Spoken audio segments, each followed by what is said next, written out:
Muy buenas tardes para todos y todas. Les agradecemos su disposición y el tiempo para esta sesión del día de hoy. Fundamentalmente, pues hoy vamos a continuar hablando de los esquemas de construcción de proyectos y los elementos claves que nos permiten, pues, adelantar la formulación de un proyecto. Para iniciar, habían dos preguntas que por ahí me estaba comentando Marcela hace unos minutos. Entonces, pues, le doy la palabra a ti, a ti, Marcela, para que por favor recuerdes esas preguntas y pues vamos a ir dando desarrollo a la sesión. Vale, profe, buenas tardes, noches para todas y todos. Entonces, una de las preguntas que tengo es como cuáles son o cuáles se pueden pensar que son las metodologías de evaluación comunitaria. Listo. Frente a esa primera pregunta, metodologías de evaluación comunitaria, mm, hay varios instrumentos para adelantar esos ejercicios en el marco, por ejemplo, de los instrumentos de verificación de objetivos y en la construcción de indicadores. La básica, digamos, la que es la clásica para hacer estos procesos de evaluación, las encuestas. Sí, los ejercicios de encuesta, por ejemplo, son como esa herramienta clásica o básica que uno recomienda utilizar para el desarrollo de evaluación comunitaria. Sí, este tipo de modelos de encuestas, cómo se pueden implementar de manera individual y de manera grupal. De manera individual, bueno, un formatico de encuesta que me permita a mí, a través de una serie de preguntas formuladas, estructuradas, identificar cómo se ha venido adelantando el ejercicio en el marco del proyecto, en el marco de la implementación de una actividad, y a partir de ello, pues hacer la formulación de, eh, del estado de las capacidades que se han instalado en el marco de la actividad, del componente o del programa proyecto. En el marco, por ejemplo, de una encuesta comunitaria, se puede también adelantar este mismo ejercicio de formulación ya a través de una encuesta semiestructurada que nos permita a través de metodologías de trabajo grupal, llámese un taller o por el estilo, adelantar la evaluación comunitaria. Ahí pues sería lo más idóneo es poder desarrollar o diseñar un ejercicio tipo taller, hay como cruzar un poquito esta lógica de encuesta y taller que nos permita desde un ejercicio semiestructurado comprender pues si se están generando los pues las capacidades o se están instalando las capacidades que se buscan o que se plantean en el marco del impacto de un proyecto.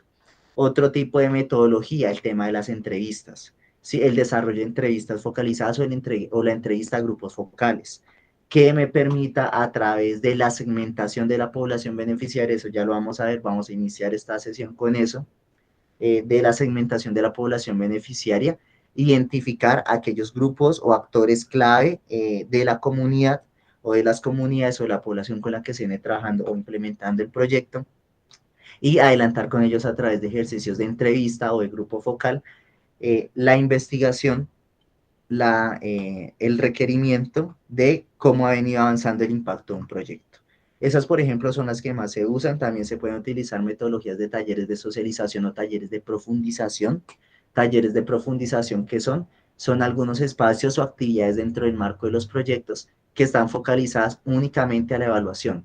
Sí, que eso se trabaja a través de procesos de evaluación ex post, por ejemplo, que me permiten, a través de la profundización de un tema, de un elemento, de algún proceso, de algún componente dentro del proyecto, ir más a fondo de lo que se trabajó y a partir de ello, por ejemplo, hacer la revisión de si se están instalando capacidades, si se están generando los aprendizajes necesarios o si se está haciendo la transferencia de conocimientos, por ejemplo, en los proyectos de ciencia, tecnología e innovación, a partir de profundizar qué es lo que se está trabajando. Otras, por ejemplo, puede ser metodologías de indagación a la sostenibilidad, que pues también se trabaja en los procesos de evaluación ex post, por ejemplo, donde a través del diseño de un taller, el diseño de un grupo focal, por ejemplo, se empieza a revisar si se hace el análisis de si se generó estos procesos de transferencia o instalación de capacidades. Sí, es más ejercicios, por ejemplo, desde lo comunitario que nos permitan adelantar los espacios de profundización para entender, bueno, o para analizar si se está haciendo, o sea, si se generaron los procesos y el impacto necesario. Otros tipos de metodología, la observación participante o los talleres, por ejemplo, observación, que eso lo maneja, o en algún momento vi que lo manejó MinCiencias para hacer la verificación de impacto en proyectos que ellos estaban financiando, que lo que se hacía pues eran procesos de observación a través de trabajo en comunidad, sí, a través de unos talleres focalizados para identificar si se estaba adelantando estos ejercicios de, o sea, si se había logrado hacer la transferencia de conocimiento.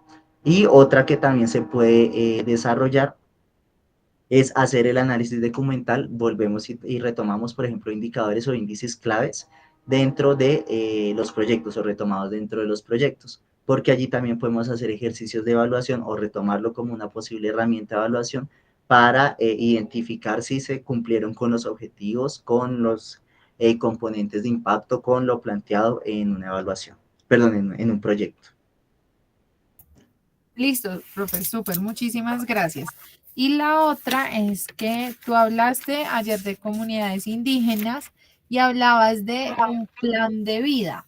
Entonces, pues quería saber qué es o cómo se hacen estos documentos, o sí, como en general, entenderlos. Listo. Plan de vida. Plan de vida es el plan de organización de una comunidad que se reconoce como una comunidad nativa originaria. El plan de vida es el instrumento de planificación a nivel social, a nivel territorial, a nivel cultural, a nivel espiritual de el desarrollo de esa comunidad, de ese pueblo originario. Entonces, por ejemplo, los planes de vida. ¿Cuál es la cuestión? Eh, es más que todo un instrumento de política, es más que todo un instrumento que en su momento exige el Ministerio del Interior para hacer los procesos de reconocimiento de las comunidades como parte de los cientos, pues del conjunto de pueblos que hacen parte de lo que se conoce como pueblos étnicos en Colombia.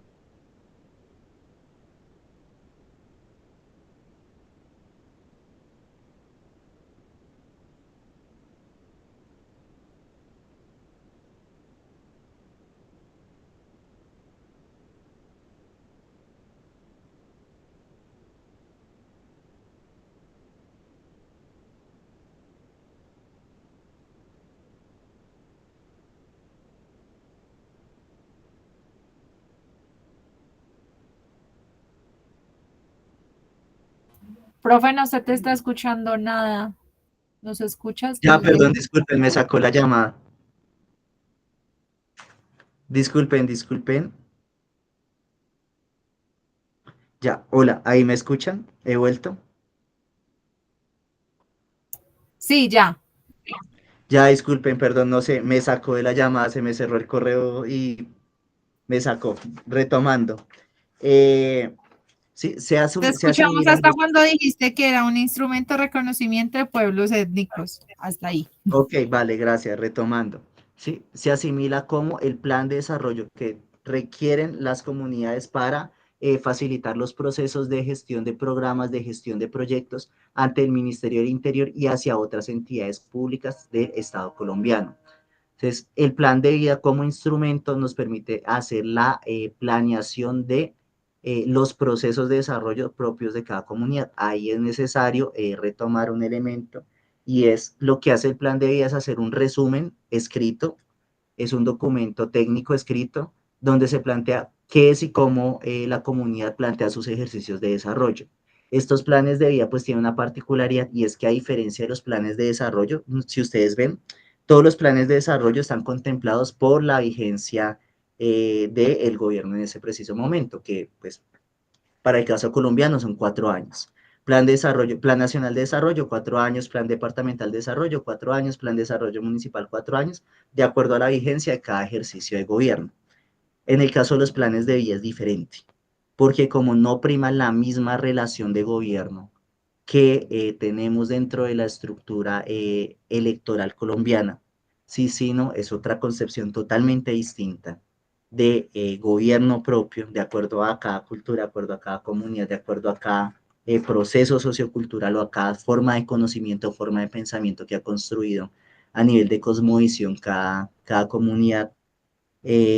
pues pueden estar planteados a décadas, ¿sí? Por ejemplo, en su momento cuando tuvimos la oportunidad de apoyar la construcción, la configuración de un plan de vida en el trapecio amazónico, este plan de vida, pues sus objetivos, ¿sí? A través de las dimensiones que en su momento pues se plantean desde lo social, ambiental, educativo o por el estilo, y otras estaba planteado a 30, 40, 60 años, porque cambia totalmente la forma de la visión espacio-tiempo, Flower.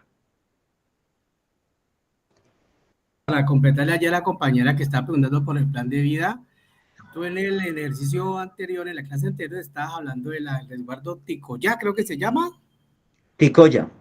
Ticoya, bueno, en Google tú le das resguardo Ticoya, plan de vida, y ahí aparece algo que ellos han desarrollado como un plan de vida. No aparece pues todo completo, pero sí hay algo que se puede como leer y le puede dar a uno una mejor visión de lo que es, de lo que ellos hicieron con ese plan de vida.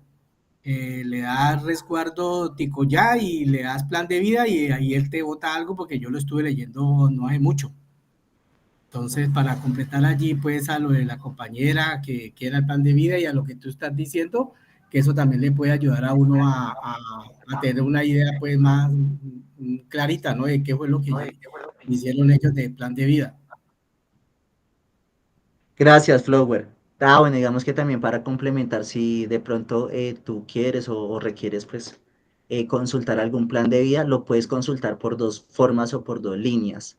Por un lado, en el Ministerio del Interior, pues, está también el archivo de el conjunto de planes de vida, pues, de los pueblos que han sido reconocidos jurídicamente bajo el Ministerio del Interior. Y también por la página de la ONIC, de la Organización Nacional Indígena de Pueblos Indígenas de Colombia, también se encuentran los planes de vida. ¿Cuál, digamos, es otra de las particularidades para hablar de plan de vida? El plan de vida parte primero de la cosmovisión y de la historia propia de cada comunidad. Por lo tanto, que está además muy diferente a, por ejemplo, un plan de desarrollo, mientras que el plan de desarrollo parte de unos ejes de política, unos ejes de agenda pública. El plan de vida parte desde la cultura y desde la concepción de cultura y de salvaguarda de cultura, territorio y cosmogonía, además de bueno, de cosmovisión y de la cosmogonía propia de cada pueblo. Entonces, por eso es, digamos que es un instrumento totalmente distinto, pero que en el marco, por ejemplo, de la ejecución de proyectos, siempre se recomienda retomarlo, por ejemplo, cuando se habla de comunidades étnicas, de comunidades originarias, porque es allí donde nosotros podemos entender, por ejemplo, en la gestión de proyectos desde un enfoque diferencial étnico originario, pues cómo y hacia dónde se piensan los ejercicios de desarrollo estas comunidades o sí, estas comunidades, estas culturas. Súper, profe, muchas gracias y también al compañero. Muchísimas gracias.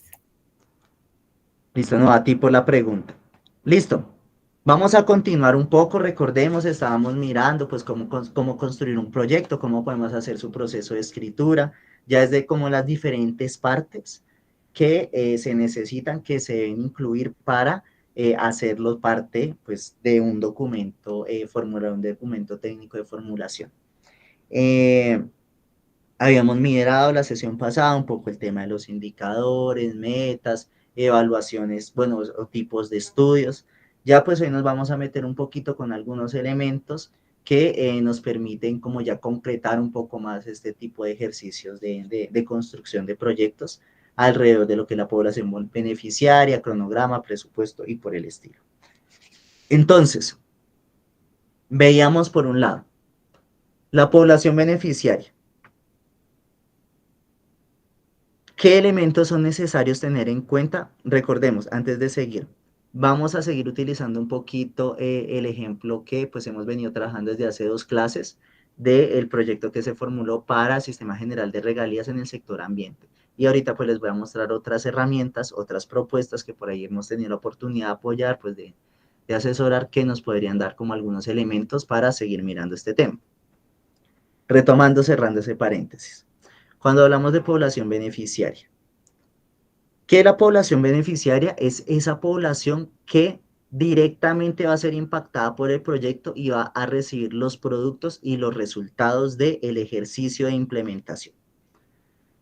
Cuando hablamos de la población beneficiaria, nos toca mirar 3 elementos clave.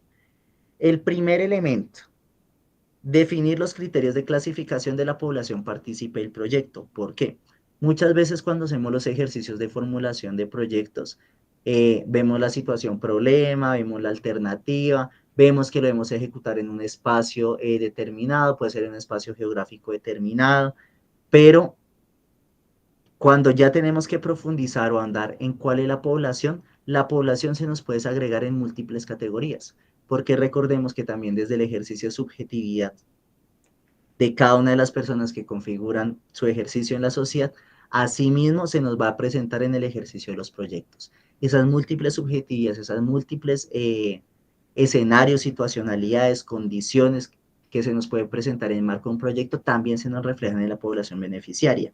Y eso nos implica entonces definir criterios de clasificación que me permitan a mí entender cómo puedo recoger, hacer un proceso de intervención adecuado y óptimo a través de los componentes del proyecto, a través de las actividades, pero que tengan la capacidad de recogerme al conjunto de la población y de los subconjuntos, pongámoslo en esos términos, de comunidades o de beneficiarios que hacen parte de esa población con la cual se está trabajando, tanto esa población directamente beneficiaria como indirectamente beneficiaria. En ese mismo sentido, cuando hablamos de la población beneficiaria, es necesario que se haga la definición del ejercicio de la población partícipe de los proyectos desde esos criterios de clasificación y de acuerdo con los productos y resultados propuestos.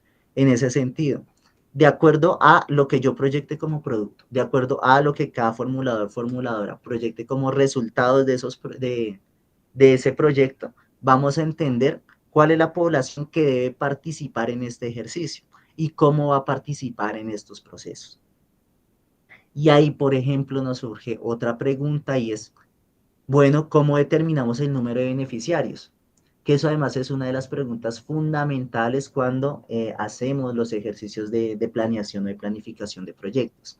Y es el número de personas que hacen parte de nuestro ejercicio. Que si se acuerdan un poco lo que discutíamos en la clase pasada con el estudio técnico, cuando hablábamos de la localización y del tamaño del proyecto.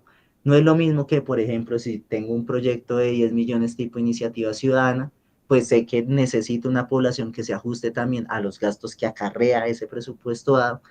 Por ejemplo, si yo me estoy haciendo la implementación de un proyecto de regalías por 6.000 millones, donde puedo amplificar mucho más la población que es beneficiaria. Nos puedo hablar de múltiples poblaciones beneficiarias en diferentes espacios geográficos del país, o en la región o del departamento. Ahí es muy fundamental, es súper fundamental que nosotros nos hagamos esa pregunta. ¿Cómo determinar el número de beneficiarios? En este caso, por ejemplo, les he traído ese cuadrito fue de un proyecto que se hizo a través de concertación cultural, a través del programa de concertación cultural del Ministerio de Cultura, justamente en el Cabildo Puerto Esperanza, el Resguardo Ticoya, en el municipio de Puerto Nariño. Cuando se hizo el estudio, nos hicimos esa pregunta, ¿cómo determinar el número de beneficiarios? Lo primero que se hizo fue generar una escala poblacional. A partir de esa escala poblacional poder decidir y definir si el proyecto se ajustaba a los estudios técnicos de alcance de proyecto, de localización y de capacidad organizativa para poder adelantar el proceso de implementación de este proyecto a través del programa de concertación cultural. Entonces, ¿qué fue lo primero que se hizo o que se preguntó? Ubicar en qué región nos encontrábamos. Listo, región de la Amazonía. ¿Cuántas personas hacen parte de la Amazonía? En este caso, 1 millón, casi 1.150.000 personas. Luego nos fuimos a la segunda escala, a la escala departamental. Desde la escala departamental, ¿cuántas personas están en este momento habitando en el departamento de Amazonas? Veíamos que habían alrededor de 76.600 personas. Listo, ahora a nivel municipal. A nivel municipal, Puerto Nariño, ¿cuántas personas tiene? En este momento habitan 10.772 personas. Y a nivel del centro poblado, es decir, del casco urbano, 5.772.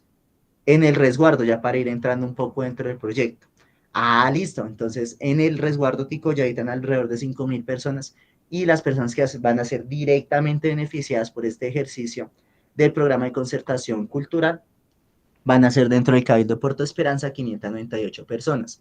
A partir de este dato, las 598 personas empezamos a desagregar, listo, en términos etarios, cuántas personas están ubicadas dentro del rango de niños, niñas y adolescentes, cuántos dentro de jóvenes, cuántos dentro del rango de personas mayores de edad o personas pues adultos jóvenes, cuántos pues ya entraban dentro de la lógica o dentro de la categoría de personas mayores de 60 años, personas pues en población de tercera edad. Y a partir de esto, que digamos, estos mismos datos nos sirvieron no solamente para este ejercicio del programa de concertación cultural, sino también para el proyecto de Sistema General de Regalías que les hemos venido presentando en estos espacios de diálogo, pues pudimos definir cuáles eran también los alcances del proyecto, cuál era nuestra población directamente beneficiaria. Entonces, definir que la población directamente beneficiaria era el Cabildo de Puerto Esperanza, a partir de unos rangos especiales, a partir de caracterizar a nivel demográfico. Listo, de estas personas, ¿cuántas me representan o tienen alguna condición específica por temas de diversidad funcional? ¿Cuántos se reconocen en temas de género y diversidad sexual en otras, pues en esta categoría? Y a partir de ahí, pues ir también desarrollando el empalme de productos, resultados, como también las actividades de acuerdo a esta segmentación poblacional. En ese sentido, cuando nosotros hacemos la población, bueno, la revisión de la población beneficiaria y la definición de esa población beneficiaria, se recomiendan 4 elementos claves. Primer elemento, realizar la evaluación de las necesidades. ¿Qué nos implica la realización de esa evaluación de necesidades? Que por un lado vamos a identificar las necesidades específicas de esa población que hemos denominado como la población objetivo o la población directamente beneficiaria. Y segundo, evaluar o hacer la evaluación de la situación actual de la población, esa evaluación socioeconómica, geográfica, que si ustedes lo revisan y lo miramos también y lo atamos un poco con lo que hablábamos la sesión pasada, también nos va a salir desde el ejercicio de la línea base. Todo este ejercicio, por ejemplo, de la población beneficiaria se recomienda anclarlo a la línea base, porque ahí es en donde vamos a saber desde ese ejercicio de revisión de necesidades y precisión del problema de intervención o del problema por el cual se propone el proyecto, pues vamos también a ir desglosando la población beneficiaria tanto de forma directa como de manera indirecta. Segundo, segmenten la población objetivo. Como formuladores, como formuladoras de proyectos, lo primero que se recomienda, pues digamos que lo ponga en este término, población objetivo, población directamente beneficiada, siempre se segmente, ¿sí? Divida a la población en grupos específicos de acuerdo a características relevantes, sea esto la edad, sea esto el género, sea esto el momento del ciclo de desarrollo humano, sea esto la ubicación geográfica, por ejemplo, digamos esta última, por ejemplo, para proyectos en localizaciones que pues están muy apartadas, ¿sí? O que necesitamos una alta cobertura en un espacio pues geográfico, nos sirve hartísimo porque esta segmentación de la población a nivel de ubicación o de georreferenciación nos va a servir para también segmentar las actividades o mirarlas como un ciclo de actividades de acuerdo a las múltiples poblaciones o espacios donde vamos a tener que desarrollar las actividades, las acciones para la construcción de los impactos del proyecto. Y en ese mismo sentido, hacer la categorización de los grupos que más se beneficiarán del proyecto. Claro, entendemos que los proyectos en su implementación pueden beneficiar a múltiples comunidades, pueden beneficiar a múltiples personas y pues subconjuntos de personas, de comunidades que hacen parte de esa población beneficiaria.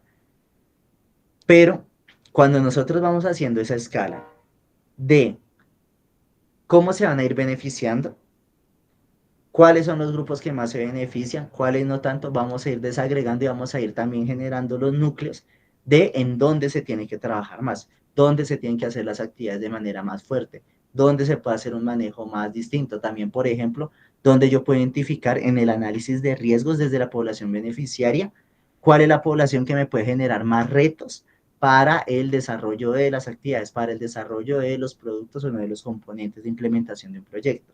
Cuáles son las poblaciones o los actores claves que me permiten un manejo más fácil, más sostenible, por ejemplo, del conjunto de actividades, del conjunto de productos. Y todo esto a través de identificar los núcleos de categorización de beneficio del proyecto. Otra recomendación, la validación de la población objetivo. ¿Con qué o a qué hacemos referencia cuando hablamos de validar la población objetivo? Hablamos de, por un lado, que se confirme que esa población identificada es la que realmente necesita el proyecto. ¿A qué hacemos referencia? Y es que la población sea la que es, la que necesitamos, la que hace parte del proyecto, la que concuerda además con los procesos. Ejemplo, nos pasó, bueno, o me pasó hace una semana, la semana antepasada, también en una clase de gestión de proyectos en la Universidad de los Andes. Una persona nos comentaba que hace poco habían pasado un proyecto por Mininterior eh, y en ese proyecto pues habían planteado como población beneficiaria recoger alrededor de 200 familias de ciertas veredas del departamento de Putumayo. Cuando fueron a constatar, de acuerdo a la ubicación geográfica, la existencia de esas 200 familias, como no hicieron ese proceso de constatación previo a pasar el proyecto, llegaron, hicieron el estudio, revisaron con la alcaldía municipal, revisaron con las juntas de acción comunal y se dieron cuenta que en esas veredas de esa zona o ubicación geográfica de Putumayo, pues solamente habían alrededor de 80 familias que cumplían con los requerimientos que pedía el proyecto y con los requerimientos que ya habían sido avalados por el Ministerio del Interior. ¿Qué pasó? Pues cuando entró a mirar y hacer la evaluación del Ministerio del Interior y la constatación, pues una cosa decía en el papel, otra cosa estaba en la práctica, razón por la cual pues el proyecto fue desestimado porque la población beneficiaria no fue confirmada, no fue constatada. Y en el momento pues que ya se pasa el proyecto, en este caso que les comento, por ejemplo, pues era totalmente distinto lo que pasaba en la realidad a lo que estaba formulado. Entonces, siempre, por favor, desarrollemos ese proceso de validación porque además nos va a evitar retrocesos o nos puede evitar el desestimar un proyecto. Eso también implica, por ejemplo, la revalidación de la información obtenida en la evaluación de necesidades. Si cuando hacemos todo este ejercicio de estudio, volver a revisar las veces que sea necesario, pues que las necesidades allí contempladas, las problemáticas, sus causas, bueno, todo este ejercicio, pues sea realmente lo que se ajusta a la población beneficiaria, porque ahí pues también vamos a poder precisar con efectividad y de manera óptima hacia dónde se van a desarrollar las actividades, hacia dónde se van a hacer la entrega de productos y hacia dónde hacer el beneficio de los resultados. Y, por otro lado, involucrar a la población que hace parte de estos ejercicios. Parte, por ejemplo, de la reflexión que hemos pues propuesto en este curso es siempre el tema de la innovación y la co-creación. Dentro de la co-creación, por ejemplo, dialogamos de manera pues constante y es el tema del involucramiento. El involucramiento, por ejemplo, en la definición misma de esa población nos va a permitir el proceso de identificación óptima y planificación del proyecto. Ejemplo, sí, con el caso que les acabo de contar del proyecto que pasaron al Ministerio del Interior en Putumayo, o que se iba a desarrollar en Putumayo. Si el ejercicio hubiera incluido a la población beneficiaria, a las poblaciones de estas, pues de estos espacios territoriales, muy distinto hubiera sido si lo hubieran metido desde el ejercicio de planificación y no cuando ya tenían que hacer la entrega pues de la constatación de las familias. Otra cosa hubiera sido, ¿sí? Otro escenario hubiera sido totalmente distinto. Y eso nos va a permitir que no solamente los intereses de las comunidades sean tomados en cuenta, sino también que los procesos de revalidación y entendimiento de la población beneficiaria pues sean adecuados y estén en el marco del proyecto y nos faciliten todos los ejercicios de planificación y de gestión del proyecto para su implementación. Ahí pues hay unos elementos de importancia que queríamos proponer o que queremos proponer, tres fundamentales, y es, por un lado, definamos claramente quiénes son los beneficiarios directos y los beneficiarios indirectos del proyecto. ¿A qué hacemos referencia cuando se habla de los beneficiarios directos y a los beneficiarios indirectos? Población beneficiaria de manera directa o población directamente beneficiaria. Son los que reciben directamente los servicios o productos del proyecto. ¿Sí? Son a los que se les va a entregar los productos resultados de todo el ejercicio. Si los productos se le entregan a esa población, por lo tanto, esa población que hemos determinado es la población directamente beneficiaria. Y la población indirectamente beneficiaria son los que se benefician de los resultados del proyecto. Pongámoslo en un ejemplo, digamos la construcción de una cartilla pedagógica sobre atención a violencias sexuales. ¿Quiénes van a ser la población directamente beneficiaria? Las personas que recibieron el proceso de formación alrededor de atención primaria a violencias sexuales y de género, y que también recibieron las herramientas como por ejemplo la cartilla pedagógica. Esa es mi población directamente beneficiaria. Población indirectamente beneficiaria, las familias que hacen parte de, o en las que hacen parte estas personas que recibieron estos procesos de formación y las herramientas de material pedagógico, las comunidades donde habitan, porque allí es en donde se ven los resultados de las capacidades instaladas o de los ejercicios adelantados para mitigación y transformación de violencias sexuales y violencias de género. Entonces, siempre tengamos en cuenta eso, beneficiarios directos y beneficiarios indirectos. Beneficiarios directos reciben los productos de los proyectos. Beneficiarios indirectos reciben los resultados del proyecto. Segundo elemento de importancia, determinar los límites de influencia del proyecto. Aquí volvemos y retomamos, por ejemplo, el tema de los beneficiarios indirectos. Los proyectos pueden afectar a una población que es más amplia de lo que inicialmente definimos. Por ello, es necesario ser muy apegados a cuáles van a ser los límites de nuestro proyecto, para poder también en ese ejercicio determinar los alcances del mismo y en el marco de determinar los alcances del proyecto, pues también tener un manejo adecuado de los recursos alrededor de un proyecto. Recordemos, si por ejemplo para las actividades nos llega más comunidad de la que teníamos planteada, claro, beneficia al proyecto, pero si es ya demasiada comunidad, perdón que lo ponga en estos términos, pues también nos afecta el desarrollo de los insumos, el desarrollo de los recursos de manera óptima. Nos acorta, por ejemplo, en términos presupuestales, nos acorta en términos de capacidad operativa. Y eso pues puede dificultar y generar riesgos y además de eso generar riesgos para el proyecto. Y lo tercero, cuando hablamos de población beneficiaria, y esto es muy importante, es el tema de los enfoques diferenciales. En el marco de la segmentación poblacional, ser muy claro sobre los grupos o colectividades que tienen una diferencialidad en términos de condiciones y situacionalidad. ¿Cuáles, por ejemplo, son los principales enfoques diferenciales o los 4 enfoques diferenciales que se manejan, por ejemplo, en términos de política pública de manera clásica? Género y diversidad sexual, edad, lo étnico y capacidades diversas, diversidad funcional. Esos, por ejemplo, son los 4 enfoques clásicos de los enfoques diferenciales en la teoría de la política pública. Por ejemplo, nos podemos agarrar de esos 4 enfoques para poder hacer una delimitación, una clarificación de las colectividades que hacen parte de nuestros procesos como población beneficiaria. Eso nos clarifica enormemente los procesos que vamos a desarrollar y además nos permite la inclusión adecuada y óptima de los ejercicios de condicionalidad y situacionalidad que nos llevan a tener un enfoque diferencial. Que además no solamente es, y esto es una recomendación, no es solamente que en el proceso de escritura enunciemos que, por ejemplo, vamos a trabajar desde el enfoque de género con mujeres y colectividades de mujeres, sino que también en las actividades se deje claro cómo se va a trabajar con estas comunidades, que sea una inserción real, práctica de los enfoques diferenciales, no solamente enunciarlos.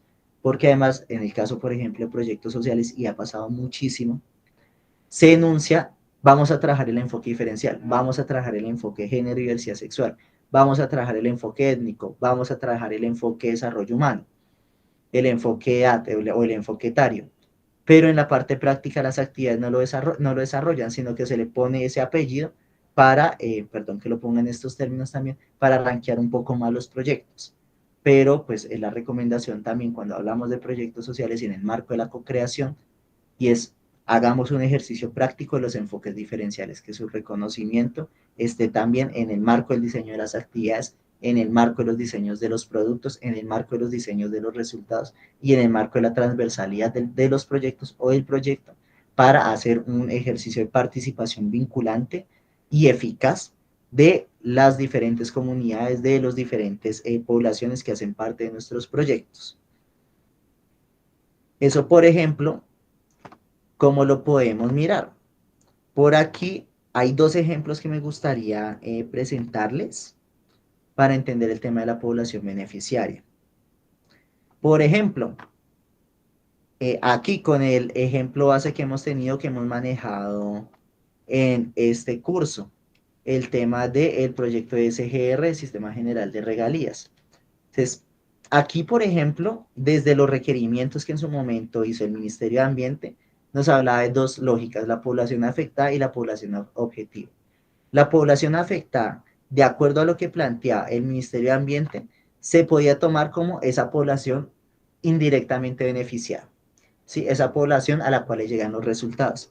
En ese ejercicio, pues se hizo la caracterización del proyecto respecto a la población.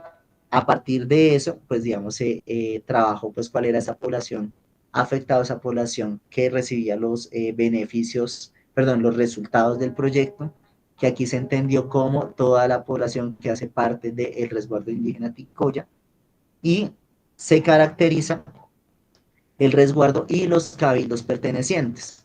¿Qué comunidades hacen parte de esos cabildos? Y si ustedes se pueden dar cuenta, también la desagregación poblacional en términos geográficos. Por ejemplo, aquí en este tercer párrafo, hablábamos entonces de que la población mayoritaria era la comunidad. Sigue, Flower.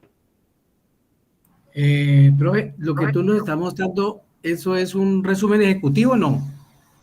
No, este es el ¿Forma parte de un del resumen ejecutivo documento o no macro. es? ¿Perdón? Ese es el documento macro, el documento Ah, grande. ya, ya. Pero no tiene Ese no nada es el que ver con el resumen documento ejecutivo. Sí, exactamente, no, ese no es el documento ejecutivo, este es el documento macro, ¿sí? El que guía y Ah, el que ya. orienta todo el proyecto, es el documento técnico de formulación. Ok.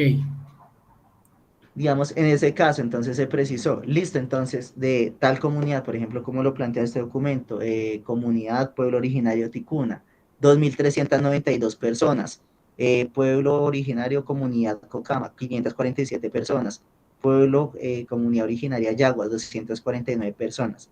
A partir de ahí, listo, ¿cuántas personas son mestizas? O sea, hacen parte de todo este ejercicio, perdón, hacen parte de procesos de mestizaje dentro de la comunidad. ¿Qué otros tipos de comunidades existen dentro del resguardo? Por ejemplo, los Andoque, Muruimuina, Yuluna, y todo esto, además, recordemos, y esto es muy necesario dentro de la población, tanto directamente beneficiada como indirectamente beneficiada, eh, y es, precisemos de dónde sacamos los datos. Por ejemplo, en este caso nosotros trabajamos desde dos ejercicios base, por ejemplo, el plan de vía pues, del resguardo Ticoya, que además fue publicado en el 2022, y el censo de el DANE, el censo de comunidades y pueblos étnicos del DANE, el Departamento Nacional de Planeación, porque además eso es lo que nos permite a nosotros precisar con datos, con elementos objetivamente verificables, que lo que estamos diciendo es cierto, o sea, que lo que está sucediendo, que esa población es real, existe. Y que, digamos, por ejemplo, está la población afectada o la población que va a recibir los resultados. Aquí, por ejemplo, lo que les comento, el tema del DANE. Y aquí, por ejemplo, trabajamos también un poco todo el tema de el ranqueo poblacional, ¿sí? Datos, estadística, y la tabla que ya les estaba mostrando de la localización y tamaño de la población afectada.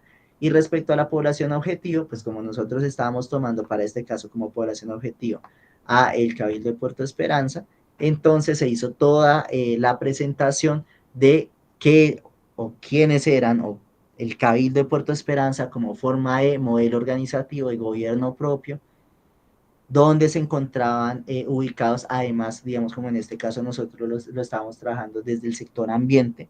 Entonces, ¿sí? ¿Cuál era la relación de esa población directamente beneficiaria, de esa población objetivo, con, pues, con los temas ambientales y con las problemáticas ambientales del territorio? ¿Sí? ¿Cómo estaban ubicados respecto al plan de vida?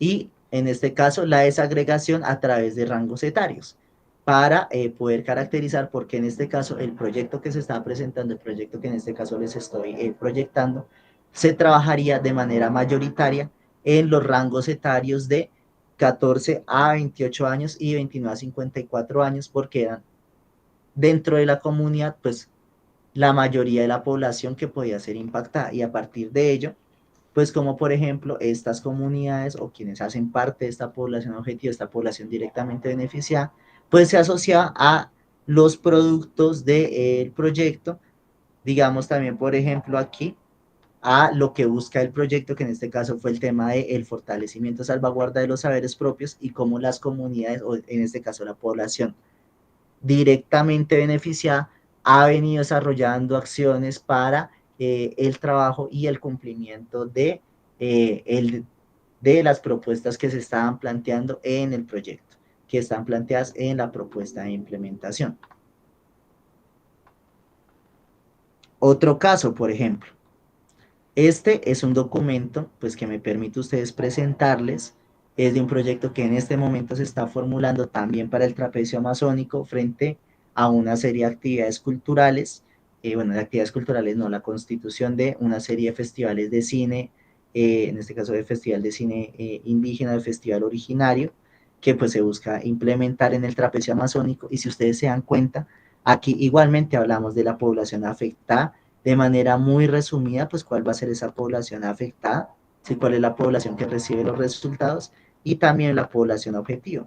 Y por ejemplo, en este caso, la población objetivo o la población directamente beneficiada, ahora que se le van a entregar los productos de este proyecto, pues aquí está caracterizada, por ejemplo, de manera muy clara: 105 niños, niñas, adolescentes, en una edad estimada 6 tal a 25 años, de estos pueblos. Y además aquí se le suma otro elemento, y son las características demográficas de la población, es decir, la segmentación, donde se encuentran ubicados, grupos étnicos a los que hacen parte, edad. Por ejemplo, aquí hay algo muy interesante: se retoma esa segmentación poblacional a través de la lengua propia, a través de las condiciones socioeconómicas, a través de la ocupación. Y a partir de ahí, pues caracterizar a tres de esas características demográficas de la población beneficiaria del proyecto, pues también ir haciendo la segmentación de las actividades y la segmentación de los procesos que son necesarios adelantar para un adecuado desarrollo y un óptimo desarrollo de los proyectos y del proyecto. Listo. En ese sentido, preguntas, reflexiones, elementos que ustedes quieran profundizar cuando hablamos de este tema de población beneficiaria.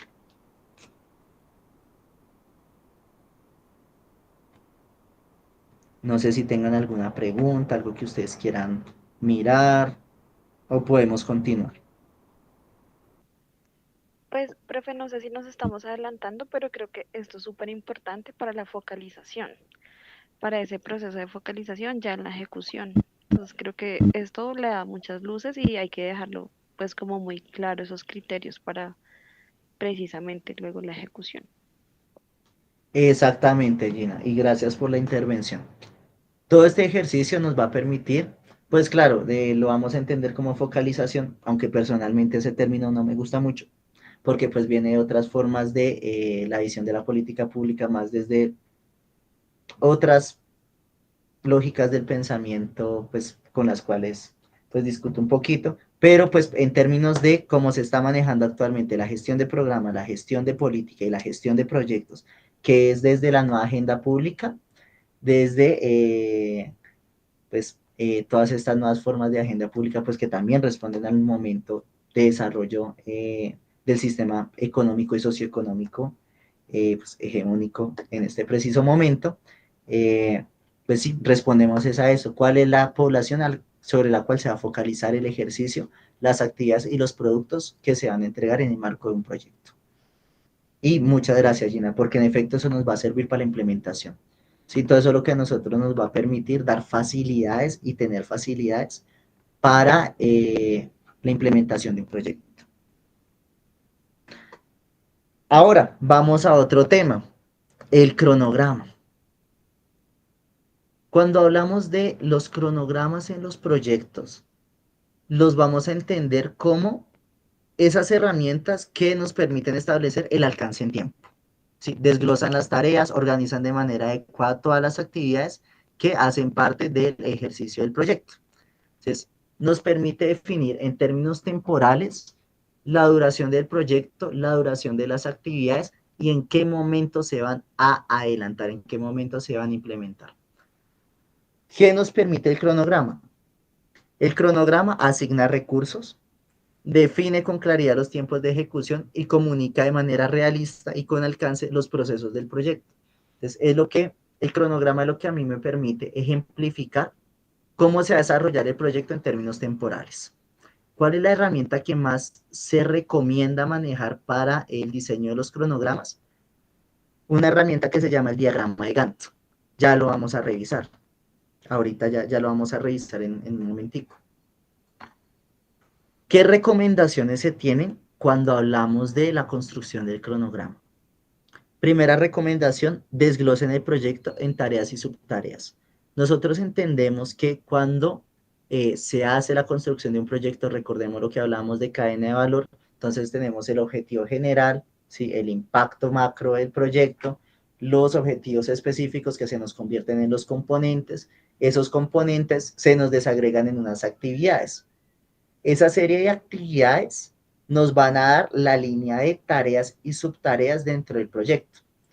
Entonces, primera recomendación, desglosemos muy bien dentro del cronograma las actividades, la serie de tareas o subtareas que son necesarias para su implementación óptima y adecuada, porque además con eso vamos a tener un manejo a detalle, el manejo más a detalle de cada uno de los elementos que necesitamos en términos temporales hacer parte del proyecto para una adecuada implementación, para cumplir con los objetivos, con el impacto que hemos querido trazar.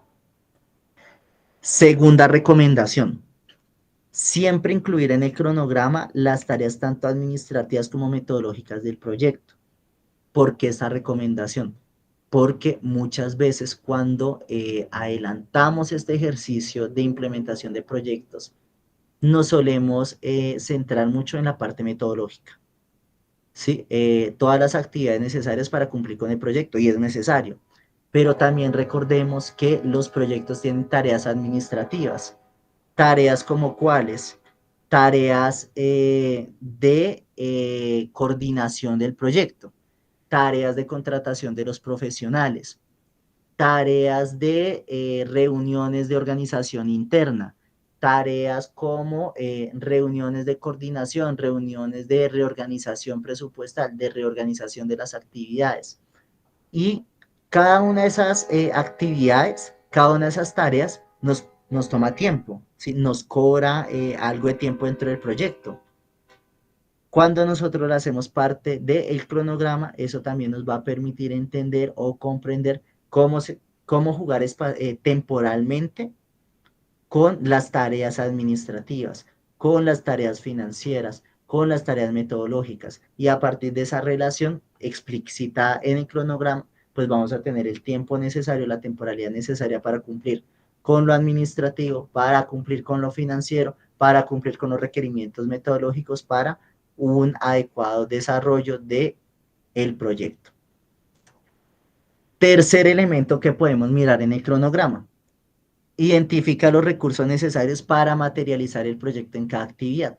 Entonces, el cronograma lo que nos permite también es hacer el desglose de qué necesitamos. Entonces, si por ejemplo nosotros ponemos como propuesta realizar un taller sobre tal tema, entonces en el cronograma, en el marco de la justificación de las actividades, vamos a poder caracterizar por qué es necesaria esta actividad y además de eso, qué necesitamos para la actividad. Y eso también nos va a permitir otro elemento y es comprender dentro del ejercicio presupuestal para qué necesitamos las cosas y cómo vamos a necesitar esa serie de materiales para el proyecto y para cada una de las actividades.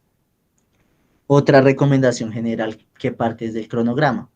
Definimos desde la planificación los equipos responsables de cada actividad, es decir, actividad por actividad, tarea por tarea, quién es el responsable de cada uno de estos procesos. Entonces, si por ejemplo hablamos de una actividad como contratación de profesionales, entonces entendemos que los que se tienen que encargar de esta tarea es el equipo jurídico. De una vez en el cronograma dejamos estipulado esa tarea, esos responsables, porque ya en la implementación nos va a permitir no retrasarnos en tiempo, ¿sí? No hacer reprocesos, sino tener claridad de quién es el encargado y cómo lo tienen, o de quiénes son los encargados y de cómo lo tienen que ejecutar. Otra recomendación general. Siempre destinemos dentro del cronograma reuniones periódicas de monitoreo al desarrollo de actividades. Es decir, por ejemplo, si tenemos un proyecto pensado a un año, estimemos una reunión mensual que nos permita hacer monitoreo del desarrollo a la implementación. Si tenemos un proyecto de 2-3 meses, pues entendemos que podríamos plantear también por los tiempos del proyecto una reunión de seguimiento cada 2 semanas, cada 3 semanas, pero siempre estimemos reuniones periódicas de monitoreo, porque es ahí donde en el marco de la implementación vamos a poder hacer la evaluación necesaria de cómo se están ejecutando las actividades, de cómo se están implementando y si están cumpliendo o no con los productos, si está cumpliendo o no con los objetivos de implementación, con el impacto propuesto. ¿Qué elementos son necesarios considerar al realizar el cronograma? 3 elementos ahí creemos importantes. Por un lado, siempre es necesario incluir un margen de tiempo en las actividades estimadas y en el ciclo del proyecto. ¿Por qué? Porque pueden suceder retrasos. ¿Sí? Siempre que hacemos estos procesos de ejecución de proyectos, puede que suceda algún retraso en términos temporales. Retrasos como cuáles. Por ejemplo, que la entidad financiadora se demoró en la entrega de los recursos del capital financiero o del capital de financiación del proyecto. Eso ya nos causó un retraso en la ejecución. Entonces, ¿qué es necesario? Tener el margen de tiempo necesario, prudente, si llegan a suceder estas cosas. Que, por ejemplo, en el marco de la ejecución de un proyecto, por temas climáticos, por temas geográficos, por temas de localización, los insumos se demoraron en llegar y se retrasaron las actividades a desarrollar. Mantengamos un margen de tiempo para que eso pues luego no nos genere problemas administrativos con, por ejemplo, las entidades que lleguen a adelantar los procesos de gestión financiera, de gestión de la financiación. Y también para no generar escenarios que nos pongan o nos generen situaciones de riesgo respecto la atención a la población objetivo. Igual recordemos que, por ejemplo, este tipo de escenarios de buscar un margen del tiempo también se ven mucho o tienen también mucha relación con el estudio de riesgos, porque es en donde estimamos a través del estudio de riesgos cómo necesitamos ampliar o manejar cierto margen temporal en las actividades. Segundo elemento por considerar, el tema de la ruta crítica. Sí, siempre tengamos en cuenta la secuencia de tareas que determina el tiempo total del proyecto. ¿Qué es la ruta crítica? Y es que siempre construyamos el ejercicio de las actividades de un proyecto componente a componente. ¿Sí? Si por ejemplo, el componente 1 de un proyecto cuenta 10 actividades, enlistemos esas 10 actividades en orden temporal. ¿Cuál es la primera que necesitamos que hagamos? Eso de la ruta crítica. ¿Cuál es la secuencia de actividades que se necesitan? Como 1, 2, 3, 4, A, B, C, D y E, para cumplir con esos productos, para la entrega de esos productos y la creación de impacto. Eso también pues, nos determina el tiempo total del proyecto. Y tercer elemento de consideración que se recomienda tener ahí cuando hacemos el cronograma y es documentemos las decisiones y cambios en el cronograma. Las múltiples versiones de los cronogramas, tengámoslas guardadas y sistematizadas. Cuando sea necesario hacer modificaciones, documentarlas, porque además eso hace parte de los procesos de monitoreo en la implementación. Eso entonces nos arroja la herramienta que se recomienda utilizar cuando hablamos de cronograma, que es el diagrama de Gantt. Fundamentalmente, ¿qué es el diagrama de Gantt? Pues es una herramienta de visualización y práctica para el tema de gestión de proyectos. ¿Qué nos ayuda con este tema del diagrama de Gantt? Planificar, monitorear y comunicar de manera efectiva la información de un proyecto, especialmente la ruta crítica, es decir, el conjunto de actividades de tareas necesarias para cumplir con el mismo. ¿Cuáles son los componentes claves de un diagrama de Gantt? Los siguientes. Primero, la lista de tareas, es decir, la lista de actividades. Segundo, la duración, el cronograma en términos temporales, de duración del proyecto. Esto por lo general está de manera horizontal ubicado dentro del diagrama de Gantt y es lo que nos permite definir, por ejemplo, dentro de un mes 1, mes 2, mes 3 o semana 1, semana 2, semana 3, semana 4, semestre 1, semestre 2, semestre 3, semestre 4 o por el estilo, o trimestres o bimestres, como lo deseen manejar y como pues los requerimientos del proyecto sea necesario manejarlos, nos permite estimar en términos temporales en qué semana, en qué mes, en qué trimestre se va a desarrollar tal actividad. También las dependencias, es decir, pues cuál es la relación entre las tareas, ¿sí? ¿Cuál es la relación, por ejemplo, entre actividades? Que por eso, por ejemplo, en la construcción de la ruta crítica, siempre se recomienda que esté enlistado las actividades, porque ahí también vamos a ver la serie, a mirar o observar la serie de relaciones que nos permite tener un producto estimado. Las fechas de inicio y finalización, cuándo inicia una actividad, cuándo culmina. Los hitos, por ejemplo, cuáles son los puntos importantes en el proyecto que me dicen aquí cumplimos con alguno de los objetivos del proyecto, aquí se cumple con la entrega de un producto, aquí se cumple con los resultados estimados, que no solamente esos resultados o esos productos se entregan al final del proyecto, sino que pueden ir enmarcados al inicio, a la mitad del proyecto, también de acuerdo a las necesidades y los requerimientos metodológicos de cada proyecto. Y el tema de las asignaciones, quién es el responsable o quiénes son los responsables por cada una de las tareas. Entonces, ejemplos. Quisiera presentarles dos ejemplos de cronograma que facilitan mucho este ejercicio del diagrama de Gantt. Ejemplo, este es el modelo, el que les estoy presentando en pantalla, es el modelo de cronograma del Programa Nacional de Estímulos. Este es el modelo que se está manejando para fase 1 y fase 2 en el año 2025.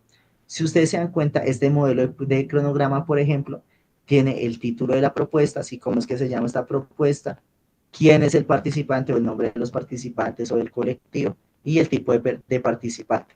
A partir de ahí, hacia abajo, se desagrega el número de actividades, cuáles son las actividades y la desagregación en términos temporales de cada una de las actividades. Entonces, por ejemplo, aquí lo vemos por meses y aquí abajito, semana a semana, semana 1, semana 2, semana 3, semana 4 y pues cuál actividad corresponde con una fecha de inicio, una fecha de finalización. Cuando hablamos del diagrama de Gantt, pues lo que hace esto es marcarnos en términos temporales, pues en qué momento estamos haciendo las actividades. En el caso del diagrama de Gantt, digamos, esto es muy, muy práctico, porque lo que nos permite es enunciar la actividad y aquí solamente marcar una X o un puntico en cada una de las semanas, por ejemplo, y a partir de ahí ir haciendo todo el desglose de cuándo se ejecutan las actividades.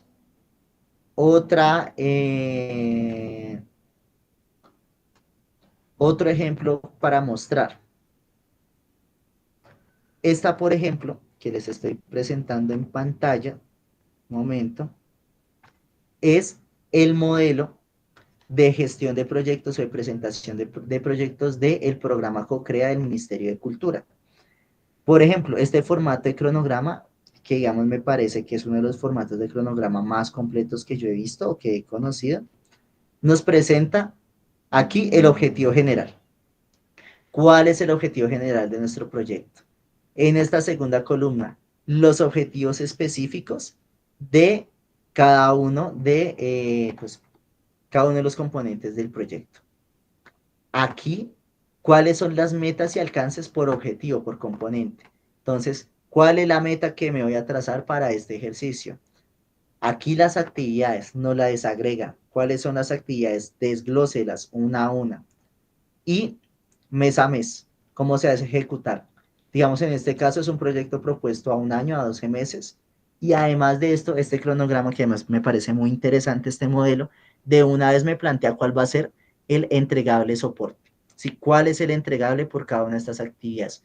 ¿Cuál es el medio de verificación de la realización de las actividades o el cumplimiento de los indicadores planteados por actividad?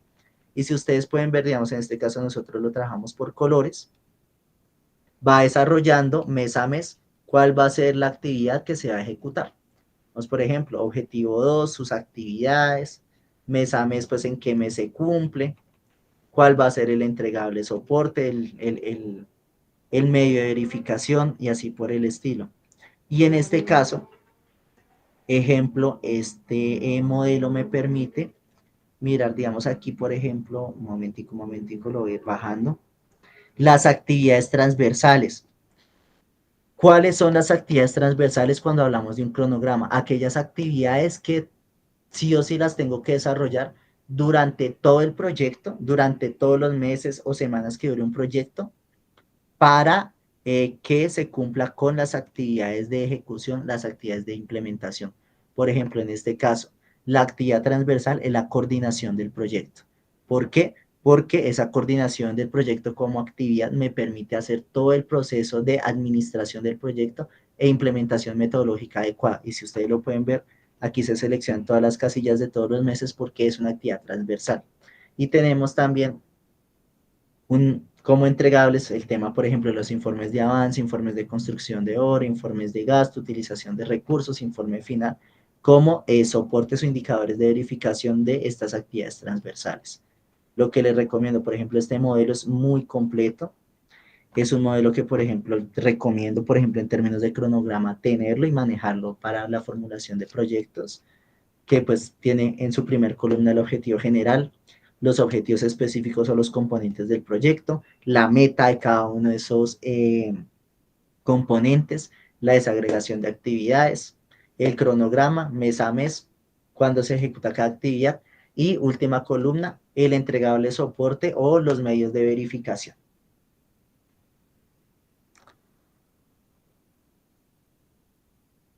Hay preguntas, hay algo que su mercedes quieran profundizar, mirar cuando hablamos de cronograma.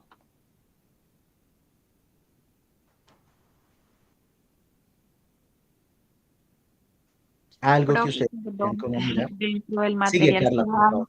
esto, su merced nos facilitaría esos modelos de cronograma. O sea, me refiero, ¿el cronograma es algo muy autónomo de cada uno o hay unos modelos o algo? Gracias, Carla. Ya te respondo. Gina y luego Nicole. Profe, yo te iba a decir, es que en el proyecto en el que yo estaba teníamos el diagrama de Gantt y antes de, o sea, la primera columna era el indicador y luego venía la actividad y pues, bueno, la siguiente columna era la actividad y de ahí se desagregaban las subactividades y bueno, todo lo que estaba aquí que tú mencionas. Solo que al inicio, pues no sé si fue un plus o no sé si fue que el financiador lo dijo, pero me parecía interesante tener el indicador porque inmediatamente tú tenías que centrar toda la actividad, o sea, como que evitaba que te fueras por otros lados y te recordaba todo el tiempo que tenías que responder a eso. Ok, gracias, Gina. Nicole. Bueno, tengo dos preguntas en realidad. Una en la que relacionada con la que menciona mi compañera Gina, y es que sí, siento que los indicadores de alguna u otra manera también permiten como enfatizar y focalizar como hacia lo que se quiere lograr de acuerdo a los objetivos, porque muchas veces se terminan haciendo actividades extras y pues se convierte en una carga operativa de más que es de pronto al momento ya de hacer como la evaluación del proyecto innecesaria. Entonces siento que eso también de alguna u otra manera permite unificar como eso. Y lo otro es que en estos momentos me encuentro trabajando con una organización pues diferente a lo que he trabajado y es en la construcción de un proyecto, pero pues yo quisiera confirmar, como aclarar si es necesario construir dos cronogramas, uno que sea más generalizado como para socializarlo, más hacia lo metodológico, como tú puedes, pues cómo organizas la metodología de acuerdo al cronograma, y ya el cronograma más especificado, más al detalle, que es el diagrama de Gantt, para pues para la organización como tal, para el desarrollo del proyecto. Pero pues no sé si sea ya más demandante o como por organización sea viable. Me genera la duda de acuerdo a lo que estamos socializando. Gracias, Nicole. Listo. Voy intervención por intervención. Respecto a la primera intervención, lo que comentabas, Carla. El modelo de cronograma sí depende mucho de dos cosas. Primero, de lo que más nos sirve a cada uno, cada una como formulador o formuladora de proyecto. Y dos, de acuerdo también a la necesidad y a la solicitud de la entidad financiadora. Digamos, el que yo les acabo de mostrar son ejemplos, son modelos, que digamos, por ejemplo, a mí me gusta mucho, por ejemplo, ese último que les mostré, porque pues es como muy interactivo, como que tiene muy clara cada uno de los elementos que necesitamos. Pero, por ejemplo, ese es un tipo de modelo que ya es, por ejemplo, desde la percepción subjetiva que me gusta a mí manejar.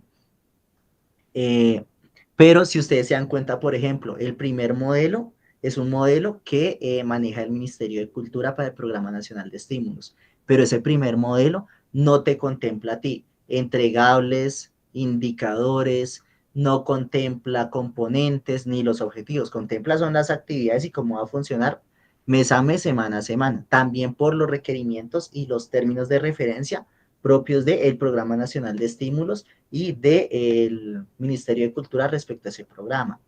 Cosa diferente, por ejemplo, que por eso les quería traer esos dos modelos de una misma entidad, si ustedes se dan cuenta es Ministerio de Cultura, pero por un lado el programa CoCrea, por el otro lado el Programa Nacional de Estímulos, pero por ejemplo el programa CoCrea como ha tenido mayor desarrollo alrededor de qué es lo que busca respecto a sus TR, a sus términos de referencia, para financiamiento de proyectos o para búsqueda de opciones de financiación. Entonces es más específico y es mucho más detallado. Entonces ahí el modelo de cronograma, por ejemplo, estos son un par de ejemplos, pero va a depender mucho de cuál es el que, cuál es el que cada uno como formulador, formuladora también nos sirve. Igual ahí siempre les recomiendo manejemos una plantilla, manejemos una plantilla de cronograma porque además eso nos va a servir mucho tanto en las entidades donde estamos trabajando, organizaciones, como también en, pues a nivel subjetivo, a nivel individual, a nivel personal, pero también tengamos en cuenta que muchas veces va a variar el modelo de cronograma de acuerdo con pues las solicitudes o los modelos que maneje o la plantilla que maneje cada entidad de financiación. Carlos. Profe, estaríamos hablando de dos variables que depende del cronograma, tiempo y necesidad del, del proyecto social. Sí, exactamente. Manejaríamos esas dos variables, tiempo y necesidad. Y eso es lo que a mí me da a definir la ruta crítica. ¿Sí? ¿Cuál es el tiempo que necesito para cubrir con las actividades, con el impacto y cuáles son las necesidades que se expresan en el marco de las actividades? O que la Eso por entidad ese lado. necesita.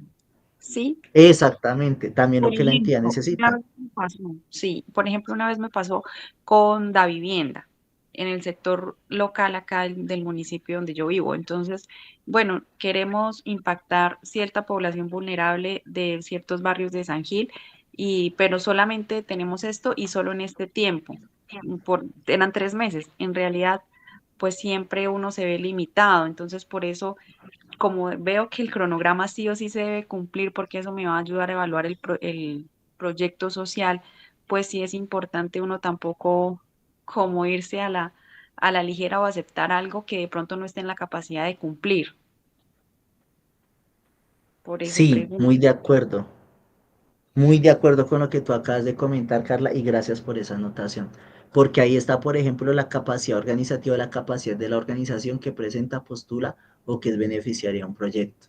Y porque lo he visto también en muchos ejercicios que se plantean los proyectos, pero esos proyectos a la final, cuando ya llegan las opciones o los recursos de financiación, toca modificarlos, toca cortarlos hartísimo dentro de la temporalidad, porque una cosa es lo que pide pues quien hace los ejercicios de financiación y la temporalidad que pide este tipo de espacios o este tipo de entidades y otra muy distinta a la que habíamos trazado en el ejercicio de proyectos. Igualmente, parte de esos elementos también los vamos a ver ahorita cuando empecemos a hablar de estrategias de cooperación, de estrategias de financiamiento, porque eso hace parte, por ejemplo, de la construcción de la estrategia de cooperación.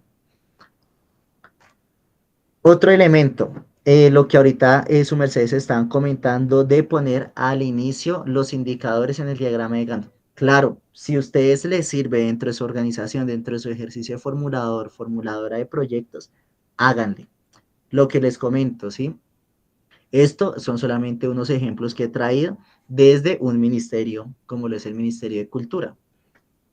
Cada uno, cada una va definiendo de acuerdo a sus necesidades y también las necesidades de la organización y las necesidades de la entidad que está haciendo las veces de financiamiento.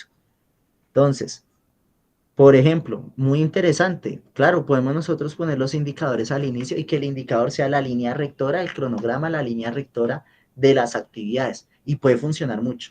Y es más, creo que parte de esos ejercicios también y parte, por ejemplo, de los grandes debates que ahora se tienen cuando hablamos de evaluación de proyectos y cuando pues se ha insertado de una manera tan fuerte el tema de la sostenibilidad de los proyectos, está también el tema de los indicadores. Manejemos, por ejemplo, en el marco del diagrama de Gantt, los indicadores al inicio como forma también de mantener una visión centrada en el cumplimiento de los objetivos, en el cumplimiento de las actividades, en el cumplimiento de el impacto esperado del proyecto. Y bueno, eso responde, por ejemplo, la otra pregunta de los indicadores al inicio. Y frente a la pregunta de si es necesario construir dos cronogramas. Bueno, en mi experiencia, eso pues también lo hago desde mi respuesta subjetiva. Yo preferiría construir un solo cronograma. ¿Por qué? Porque puede embolatarse, ¿sí? Puede embolatarse el ejercicio de las actividades. Claro, pues si ya son los requerimientos propios de la entidad donde tú trabajas, que tienes que construir dos cronogramas, un cronograma para mostrar públicamente cuáles van a ser las actividades, cómo metodológicamente pues va a funcionar el proyecto, listo. Y otro que incluya pues más la parte de organización interna, lo administrativo, lo financiero, pues si ya son requerimientos propios de la entidad, pues no hay más, hay que hacerlo, ¿sí? Ahí sí también me pongo en mi ejercicio también y lo pongo también desde mi proceso como asesor y también como contratista en estos temas, cuando pues es necesario cumplir con esas obligaciones de esa forma y en ese ejercicio contractual, pues hay que hacerlo. Pero si hay la posibilidad de pues manejarlo de otra manera, yo recomiendo preferiblemente maneje un solo cronograma, porque uno a veces, y más por ejemplo en organizaciones o en el corre-corre de la implementación de proyectos, a veces uno termina fijándose en solo uno de los dos cronogramas, o en el cronograma administrativo financiero donde dice yo cómo tengo que ejecutar a nivel administrativo y a nivel financiero el proyecto, y tengo por allá en otra pantalla o en otra tabla o por el estilo, o en otro tablero, lo metodológico. Entonces, mientras estoy mirando lo administrativo financiero, me toca irme también a mirar lo metodológico. Por términos prácticos y operativos, mejor métalo en un solo cronograma. Un solo cronograma que me permita a mí mirar, listo, voy a metodológicamente a ejecutar estas actividades. Ah, pero para ejecutar estas actividades, aquí en la parte de arriba me dice que a nivel administrativo tengo que plantear una actividad como contratación de profesionales, vinculación de profesionales, vinculación, pago de las obligaciones contractuales. Ahí pues yo ya voy a entender no solamente lo metodológico, sino también lo administrativo financiero en relación y me da muchas más facilidades para no estar, perdón que lo ponga en estos términos tan coloquiales, embolatándome, teniendo dos cronogramas al tiempo y a veces, porque además recordemos que muchas veces la implementación de proyectos nos pone a correr en muchas cosas al mismo tiempo, no tener que estar doblando y haciendo reprocesos entre qué es lo que me dice el cronograma metodológico, qué es lo que me dice el otro cronograma administrativo financiero, sino lo manejo operativamente en uno solo y sale. Ya que si por requerimientos me toca manejar dos cronogramas, pues es otra cosa. Pero si hay la posibilidad o la factibilidad de manejar uno solo, yo recomiendo maneje uno solo donde tenga todo y que operativamente pues le dé más facilidades y saque más rápido la revisión de las tareas. Creo que Carla tenías una pregunta, que tienes la manito levantada. No, profe, es que no la he logrado bajar. Vale, vale, tranquilo, no hay problema. Ya. Listo. Vamos entonces al otro tema, presupuesto. ¿Qué es el presupuesto? Presupuesto es la herramienta que me permite hacer el seguimiento al gasto. Sí, es todo lo que a mí me permite entender como herramienta, como forma de comunicar o de visualización, cómo se va a hacer la ejecución del gasto en un proyecto. Ahí se recomienda tengamos siempre en cuenta en un proyecto los gastos directos y los gastos indirectos. Gastos directos, pues los gastos que pues son corrientes al proyecto, materiales, insumos, actividades, contratación de profesionales y los gastos indirectos. Y por ejemplo, este último es muy necesario que lo tengamos en cuenta. A veces no lo tenemos en cuenta en la gestión de proyectos y vuelvo y le digo, qué pena que lo digamos así de forma tan coloquial, nos embalamos como formuladores y formuladoras de proyectos, nos embalamos como implementadores, como implementadoras de proyectos. ¿Cuáles son los gastos indirectos? Por ejemplo, todo lo que son los tax, ¿sí? Los impuestos. ¿Sí? Eso a veces nosotros no lo retomamos dentro de los presupuestos. Los gastos de cuenta bancaria, los gastos de movimiento bancario, por ejemplo, cosas y que por ejemplo suele pasar mucho. Cuando no se tiene esos gastos indirectos en cuenta, pueden pasar unos problemas en la implementación durísimos. Les voy a poner un ejemplo. Hace 2 años eh, se presentó la oportunidad de hacer, no hace 2 años, no, hace como 3 años, de presentar unos proyectos pequeños a través de una alcaldía local aquí en Bogotá, pues por un monto más bien muy, muy reducido, más o menos unos 10-15 millones.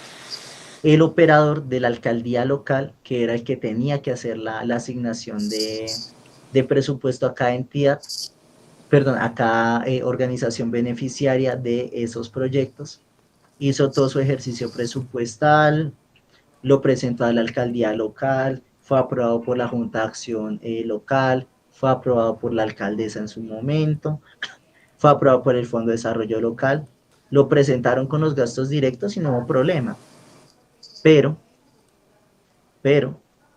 no metieron los gastos indirectos. Y entonces, cuando ya se habían hecho todos los procesos de formación y demás con las organizaciones que eran beneficiarias de esos proyectos, de esos pues, microproyectos, cuando ya tenía que desarrollarse el desembolso, a cada proyecto le quitaron alrededor de 400.000 a 500.000 pesos. Entonces, haga de cuenta, por ejemplo, un proyecto financiado por 10 millones y les quitas 500.000 pesos, te quedan 9.500.000. Eso, por ejemplo, para un proyecto de esa cuantía es hartísimo. Sí, 500.000 pesos es mucho. ¿Qué pasó? Como no formularon los montos de gasto indirecto y uno de los gastos o dos de los gastos indirectos que omitieron fue los costos de transferencia bancaria, así lo que se llaman el 4 por mil, y los costos de retención en la fuente que fueron aplicados a estos proyectos, pues ya en la entrega, en la transferencia de los recursos, genera una situación de riesgo fuertísima porque, digamos, en esta localidad que pues pasó esa situación, eran alrededor de 30 iniciativas de 30 organizaciones beneficiadas. De esas 30 organizaciones beneficiadas, pues todas tenían un fuerte desarrollo, un fuerte arraigo territorial, político y comunitario en la localidad. Pues, ¿qué pasó? Fueron 30 organizaciones que cuando pasó esa situación, cuando el operador pues no supo decir o no supo qué hacer, generó una situación de riesgo y a la semana que pasó la situación, que no hicieron el cálculo de gastos indirectos, la alcaldesa local y la alcaldía local tenía alrededor de unas 400 personas haciendo ejercicios de movilización y de toma de la alcaldía local por esa situación. Y todo por no calcular a nivel técnico los gastos indirectos. ¿Qué pasó? Que ahí fue, digamos, cuando en ese momento pues nos llaman al equipo de planeación de esas estrategias a nivel local y a nivel, pues en este caso a nivel distrital. Nos toca entrar, en ese caso, pues digamos, en ese preciso momento, pues estaba yo trabajando desde Secretaría de Gobierno, entrar a hacer toda una mesa de concertación, una mesa de participación ciudadana, una mesa de diálogo con esas comunidades, con esos procesos, y entrar a mirar cómo sopesar desde otra forma, desde otros recursos, desde otros fondos de desarrollo, ese error que a nivel técnico se generó por no haber hecho el cálculo de los gastos indirectos. Y a partir de ahí, pues hacer todo el ejercicio de negociación política y de negociación comunitaria para sopesar esa situación que se había presentado y ese escenario de riesgo. Es lo que Imaginen nomás esa situación. Y Sigue. Bueno, de ganancia, y de ganancia tiene que quedar 60 y pico. Eso, con lo que está allá. Entonces, pues véanlo nomás por ese caso, de lo que puede generar, si por ejemplo en el presupuesto no hacemos un cálculo de los gastos directos y de los gastos indirectos, nos puede afectar profundamente el desarrollo de los proyectos. Frente al tema de los presupuestos, pues también se desarrolla, utilicemos herramientas ofimáticas que nos faciliten el ejercicio pues de gestión presupuestal, como por ejemplo las plantillas de Excel y un programa, bueno, o plataforma, por así decirlo, que también se ha utilizado mucho últimamente, que es Bitrix 24. Ambos pueden funcionar mucho. Recomendaciones cuando construimos los presupuestos. Primera recomendación, detallemos el valor trabajo de los equipos que hacen parte del proyecto. ¿A qué hacemos referencia cuando hablamos del valor trabajo?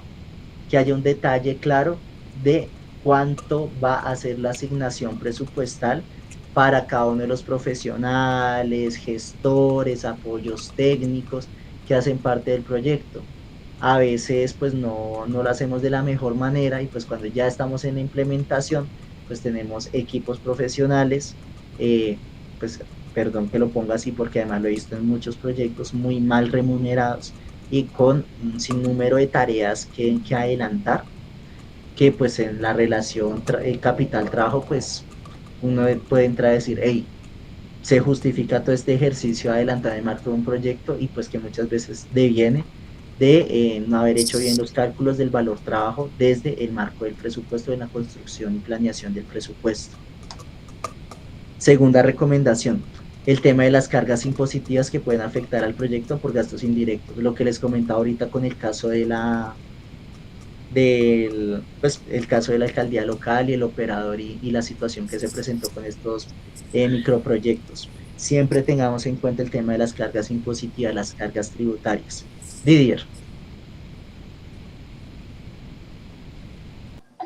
Sí, profe, una pregunta.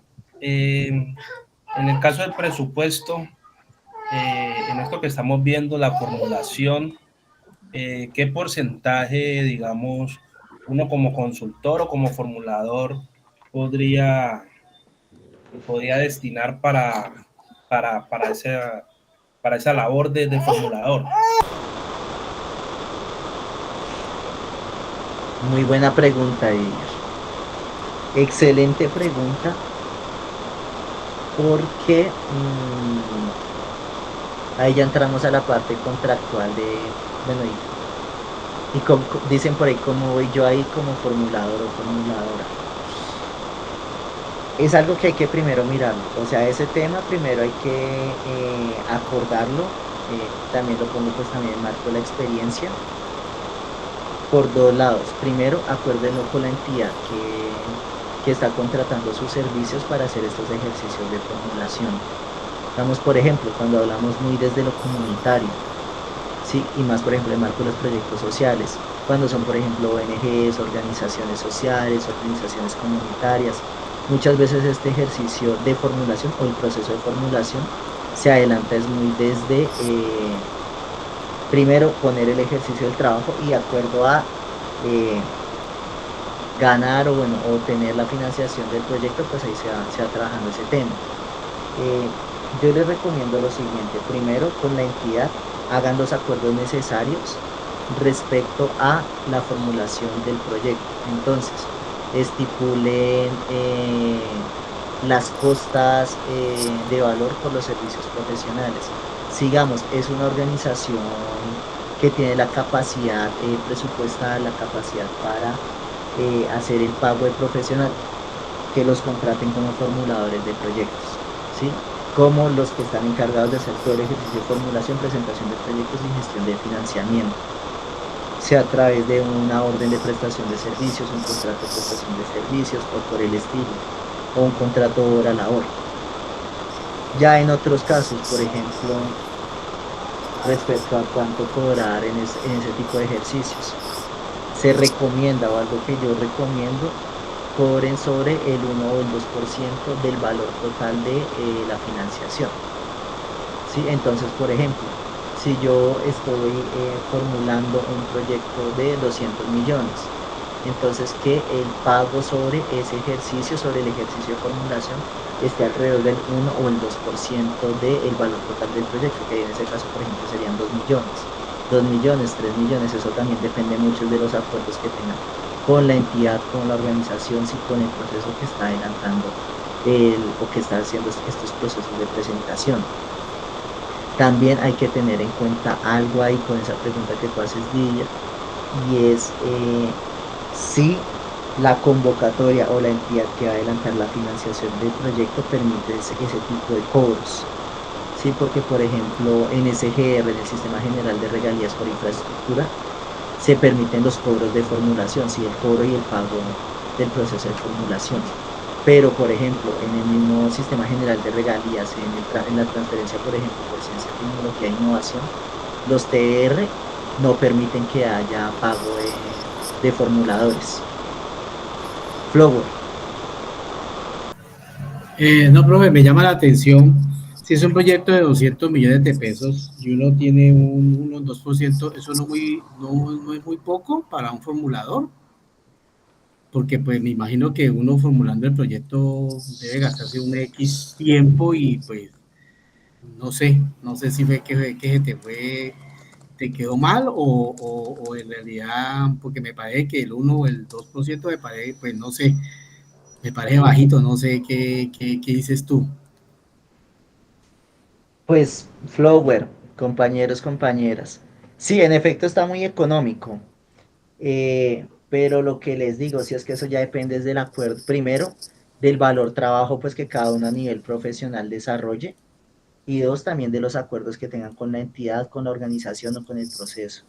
Digamos, claro, por ejemplo, 1 o 2%, claro, está bajito, pero, por ejemplo, usted puede llegar a un acuerdo y es, listo, yo le cobro a usted por la formulación, volvemos al ejemplo, un proyecto de 200 millones, 1 o 2% por el ejercicio de formulación, me llegan 2 millones, pero que ha estipulado que en el marco del ejercicio, que por ejemplo, digamos, es mi experiencia, solamente lo dejo aquí como, por ejemplo, mi ejercicio subjetivo como profesional.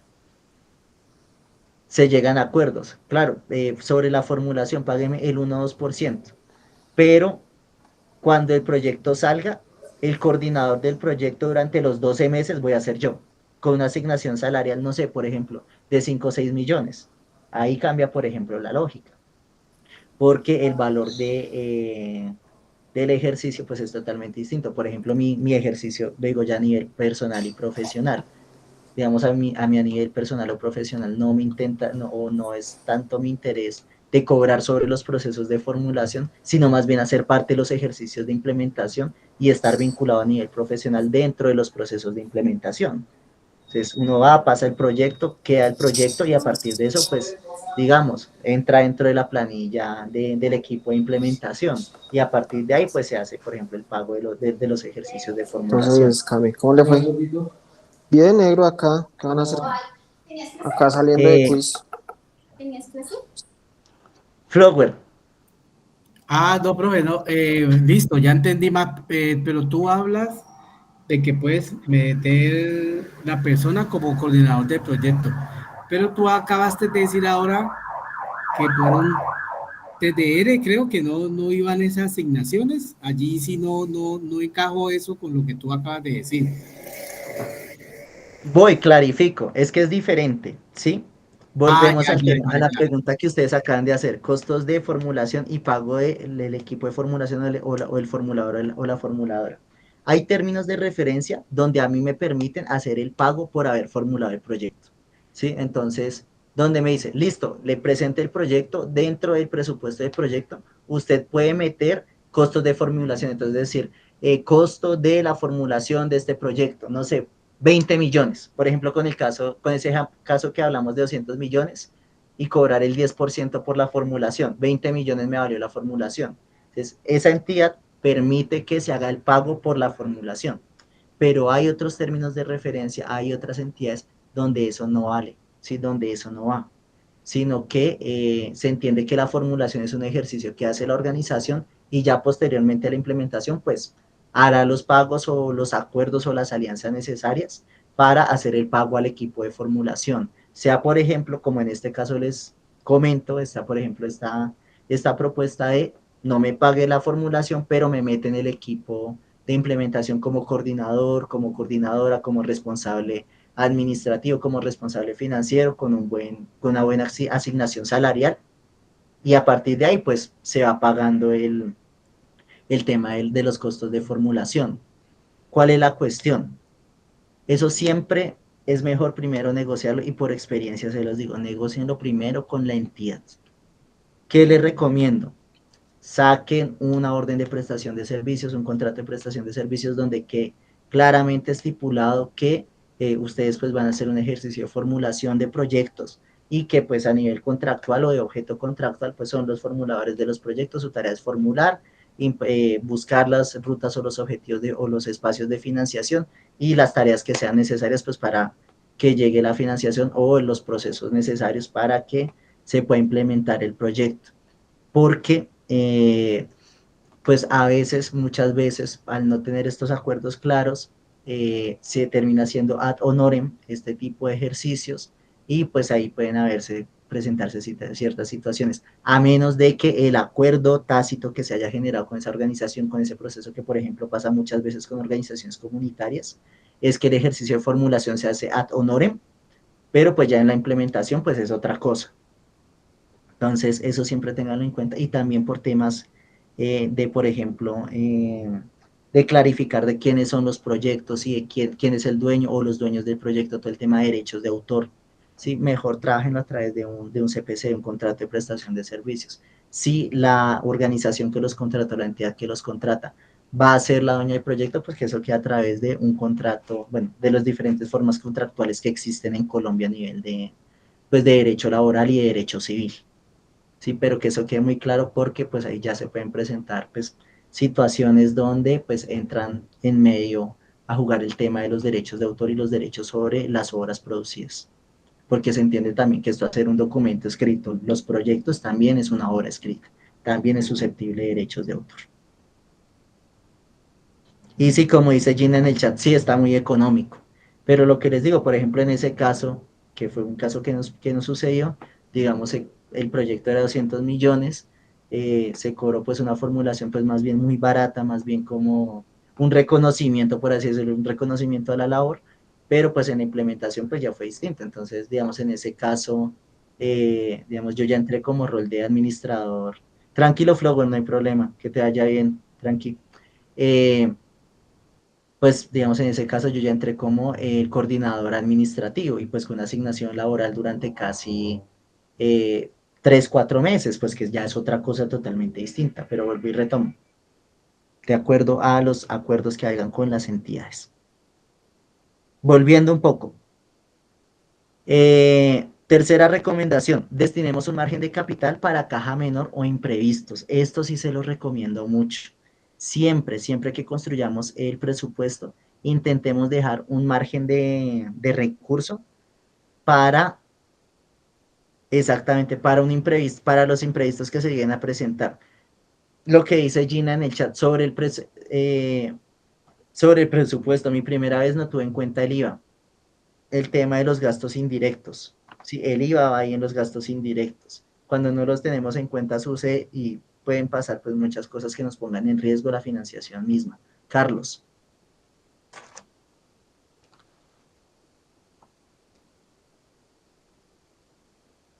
Carlos Sumese por ahí tenía la mano levantada. Siga, por favor.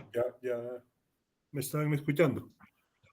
Sí, ahí lo escuchamos. Ok, en esa parte de los imprevistos hay veces que, dependiendo dónde vayas a colocar el proyecto para que lo financie, no te aceptan imprevistos.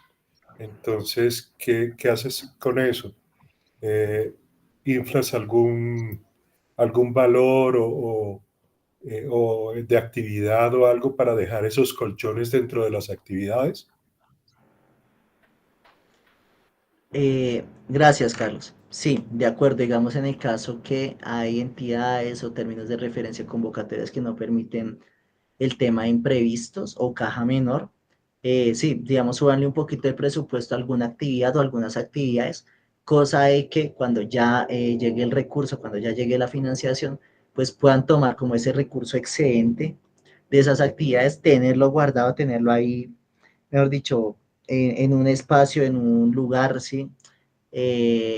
Donde ustedes puedan decir, esto que pues se subió un poquito de valor en actividades, sale para una caja menor, un imprevisto, que cualquier situación que se necesita hacer una movilización de recursos por X situación o una compra de más de insumos, pues podamos sacar de ahí y tener ahí. Ser recomendación, súbale un poquito a alguna actividad, algún ítem, algo que me genere rubro, y ahí pues va sacando la caja menor. Eso en el caso de los proyectos que no me permitan imprevistos.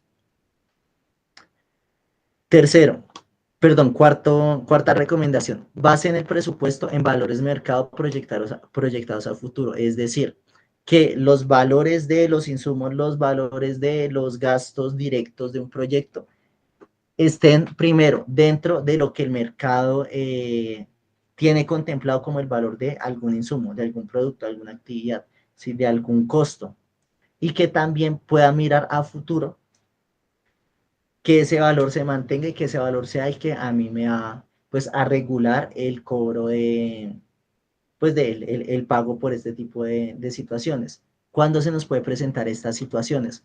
Por ejemplo, cuando presentamos proyectos en el segundo semestre del año y los proyectos los aprueban, pero su ejecución inicia para el primer semestre del siguiente año. Ahí hay algo, por ejemplo, que se llama la inflación. Como la inflación no tiende a bajar, si es muy raro o bueno, hay muy pocas situaciones donde baja la inflación, sino que a veces tiende a subir la inflación. Con la subida de la inflación, pues también suben los valores mercado. Entonces, por ejemplo, si un paquete de marcadores para un taller, a mí me valía 8.000 pesos en 2025. Para 2026 me puede valer 8.100 pesos. Y uno dice, bueno, no es mucho. Pero si, por ejemplo, no es un paquete de marcadores, sino son 100 paquetes de marcadores, entonces hagamos esa conversión. Ya me subió mucho más el presupuesto. Y por no tener en cuenta esos costos, por ejemplo, de inflación, esos costos de valor mercado proyectados a futuro, me puede afectar el tema de la gestión presupuestal. Y luego me toca mirar de dónde ir sacando, de qué actividades voy sacando para ir cubriendo, por ejemplo, esa situación tan particular que, por ejemplo, nos pasa en los proyectos y que lo he visto en muchos proyectos, y es, por ejemplo, no calcular a futuro costos como, por ejemplo, la inflación. Y ahí pues empiezan a presentarse pues situaciones que pueden afectar presupuestalmente un proyecto. Otro, Carlos, sigue. Un costo también interesante que hay que meter en los proyectos y se lo debe pensar uno cuando lo está estructurando, es actividades que terceriza. Por ejemplo, el personal que está dentro del proyecto. A veces cargarlo directamente al proyecto o a la organización se presenta pues todas las cuestiones de impuestos y que esto conlleva. Entonces, tercerizar, por ejemplo, la contratación del personal es adecuado, le quitas una carga a la organización, pero tienes que tener en cuenta ese porcentaje que te van a cobrar por hacerse esa actividad. Exactamente, gracias, Carlos. Digamos, eso es un elemento que también tenemos que revisar personalmente, y es también mi percepción y mi puesta pues ya a nivel pues personal y desde mi ejercicio pues subjetivo como formulador de proyectos. Personalmente pues a mí pues no es que me guste mucho el tema de la tercerización, por ejemplo en el pago o la contratación de profesionales, y más porque pues hay una reflexión detrás, y más por ejemplo cuando hablamos de proyectos sociales, sí, de muchos de los que nos dedicamos a todo este ejercicio, que por lo general venimos muchas veces de las ciencias humanas y sociales, y pues hemos tenido que vivir en muchas ocasiones todos estos temas de tercerización laboral que pues realmente pues pueden beneficiar a un proyecto, pero pues también entran en detrimento del mismo cuando pues hablamos también de cuáles son los profesionales y capacitados y las condiciones profesionales pues que son necesarias, garantizarles al profesional para que se desarrolle también de la manera y con el bienestar adecuado e integral en el marco de un proyecto, que pues lastimosamente también por muchos requerimientos que a veces se nos presentan dentro del marco de las organizaciones, dentro de las solicitudes de entidades financiadoras y demás, pues lastimosamente pues también hacemos haciendo estos ejercicios de tercerización a través de contratos de prestación de servicios o por el estilo, que pues también afectan un poco o también pueden afectar este ejercicio de los proyectos, que pues si se puede, pues mantengámoslo desde las lógicas laborales más integrales para los equipos que hacen parte de pues, de los procesos de implementación, pero pues si hay que utilizar estas herramientas, pues utilicémoslas, pero pues también que generen como la mitigación necesaria para pues los profesionales, para pues el bienestar integral de los profesionales que hacen parte de estos ejercicios. También, por ejemplo, lo que dice Gina por el chat es muy necesario cuando hablamos del presupuesto. El tema de los precios en los territorios que no son los mismos que en Bogotá, o en una ciudad, o en un espacio urbano. Totalmente de acuerdo contigo, Gina. Eso cambia totalmente los ejercicios. Ejemplo, para el año pasado estábamos apoyando, estaba asesorando un ejercicio de formulación para unos proyectos en Baudó. Necesitábamos llevar como 2 o 3 motores para el proyecto. Aquí en Bogotá nos salían baratísimos, o sea, nos salía cada motor como en 2 millones, pero cuando fuimos a mirarlo allá en territorio, cada motor nos valía más o menos unos 6 millones. ¿Por qué nos valían 6 millones? Porque nos tocaba meter ahí los costos y los gastos de transporte. Entonces, meter esos motores, porque no se podían mandar desde Bogotá, sino nos tocaba mandarlos desde Buenaventura, ¿sí? Meterlos vía lancha desde Buenaventura hasta el Baudó, y pues a partir de ahí también los posibles costos, además de eso nos tocaba pagar unas pólizas altísimas para esos motores, porque pues también por temas de conflicto armado, de conflicto político y social en el país, pues también había mucha posibilidad, una alta posibilidad de que esos motores fueran retenidos por algún actor armado. Entonces, páguele póliza a esos motores, unas pólizas altísimas, para que en dado caso que llegase a pasar esa situación, pues la póliza misma cubriera los procesos de recuperación y de reinversión para la compra de los motores. De lo que tú dices, Gina, una cosa es en los centros urbanos, otra cosa es pues en otros territorios donde pues ahí es muy necesario que eso lo tengamos dentro del presupuesto. Y bueno, otra recomendación, gestionar los acuerdos previos para la gestión de capital proveniente de financiación, que hablamos con el tema de los acuerdos previos.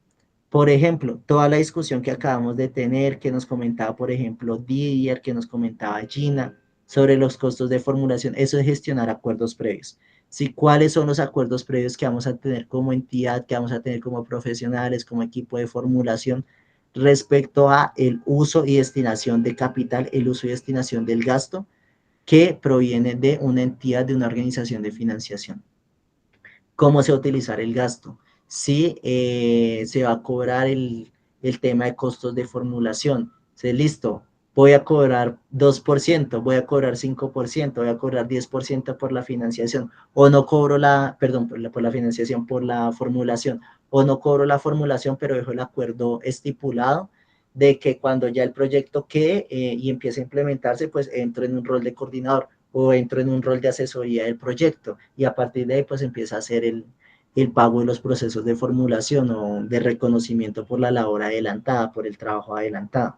Eso es la gestión de los acuerdos previos, que lo hace tanto el equipo de formulación como también la entidad. Y sexto, y esto es muy importante, identifiquemos los recursos de contrapartida. Los presupuestos se mueven en 2 líneas: presupuesto de partida, presupuesto de contrapartida y costo total del proyecto. Presupuesto de partida es el monto total del recurso que se va a solicitar para financiación por parte de una entidad X, llámese entidad de financiamiento, entidad pública, entidad privada, entidad de cooperación internacional. El presupuesto de partida es lo que se va a solicitar en financiamiento. El presupuesto de contrapartida es el presupuesto del cual dispone la entidad para decir estos recursos que son propios van a entrar dentro del proyecto y es lo que el abono, por así decirlo, o el aporte que se hace para el proyecto. Estos aportes pueden ser en recurso financiero o en especie. Entonces, en recurso financiero, el proyecto, lo vamos con el caso de los 200 millones. Me vale 200 millones el proyecto, pero de eso voy a solicitar 180 millones en partida y de contrapartida 20 millones. Esa contrapartida puedo, por ejemplo, situarla en pago de profesionales. Aunque, bueno, por lo general en las organizaciones no se hace tanto eso en recursos de contrapartida, sino más bien, por ejemplo, equipamientos que se ponen a disposición del proyecto, como videoines, computadores, impresoras, un espacio físico si, por ejemplo, la organización cuenta con instalaciones que en términos de especie me permitan a mí decir, esta es mi contrapartida, si esto no es además de lo que le estoy solicitando a usted, entonces esto es lo que yo voy a poner para que se adelante el proyecto, para que se ejecute, y pues sale el monto total que es la suma de la partida más la contrapartida. Hay veces, y esto es necesario que lo tengamos en cuenta, que se solicita por parte de las entidades contrapartida de manera obligatoria. Ahí hay que entrar a justificar esa contrapartida. ¿Cómo se recomienda? En especie, elementos, equipamientos que tengamos previamente como entidad, como organización, procesos que nos hayan quedado otros proyectos, por ejemplo. Eso, por ejemplo, no nos sirve mucho para temas de contrapartida. Especialmente, pues, se está trabajando es el tema de especie, por ejemplo, una asistencia técnica. Justifique dentro de la contrapartida, no sé, la asistencia técnica de profesionales que ya están vinculados a nivel contractual en la entidad y a eso asignele un valor. Ahí eso nos puede servir y nos va a facilitar todo este tema de la construcción de la contrapartida. Preguntas que su mercedes tengan en este momento, reflexiones, algo que quieran revisar.